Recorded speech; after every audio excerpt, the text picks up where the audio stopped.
राजकीय कन्या महाविद्यालय हेतमसर झुंझुनू के यूट्यूब चैनल पर आप सभी साहित्य प्रेमियों और विद्यार्थियों का स्वागत है। मैं बजरंग लाल सैनी, सहायकाचार्य हिंदी,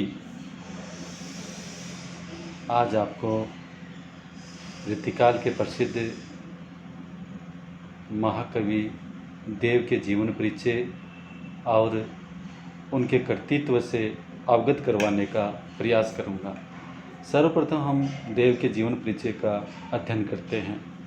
कवि देव का पूरा नाम देवदत्त था तथा ये इटावा के रहने वाले थे। इनका जन्म 1673 ईस्वी में एक ब्राह्मण परिवार में हुआ था तथा इनकी मृत्यु अनुमानतः 1767 ईस्वी के आसपास हुई बताते हैं। देव ने अनेक राजा रजवाड़ों का आश्रय प्राप्त किया था। इनको कोई अच्छा उदार आश्रयदाता नहीं मिला, जिसकी वजह से ये टिककर एक स्थान पर काव्य रचना करने में असमर्थ रहे और परिणामतः बार बार इन्हें अपना आश्रयदाता बदलना पड़ा।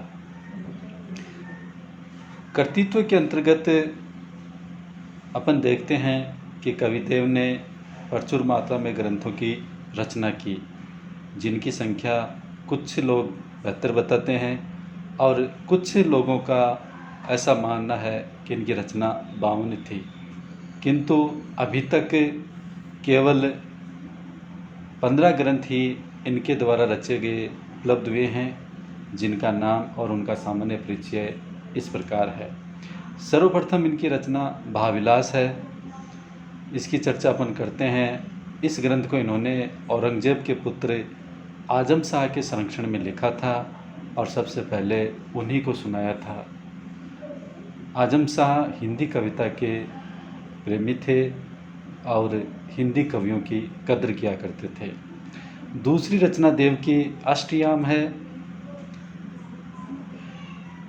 यह ग्रंथ भी आजम शाह के संरक्षण में ही लिखा गया और उनके संकेत पर ही इसकी रचना हुई बताते हैं।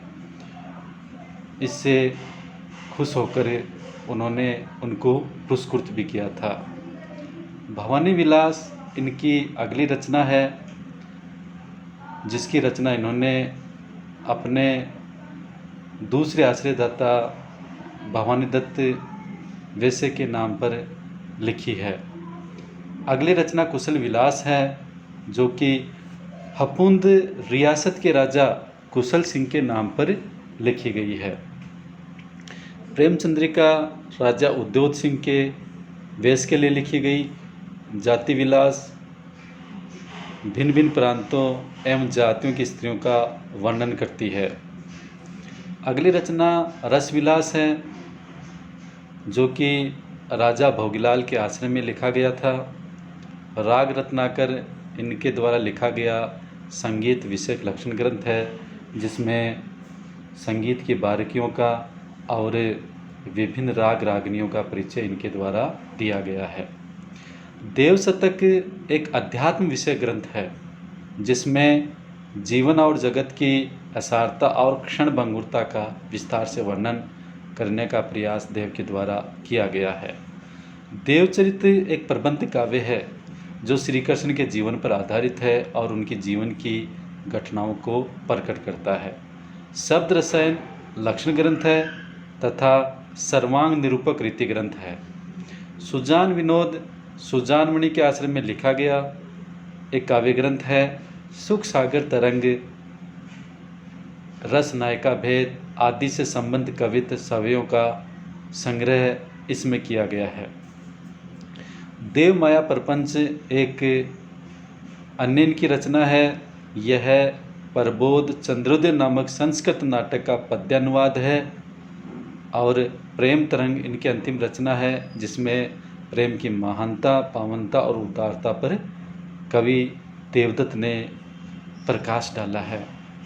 इनके अलावा देवकृत एक संस्कृत ग्रंथ भी श्रृंगार विलासिनी के नाम से भरतपुर से प्रकाशित हुआ था।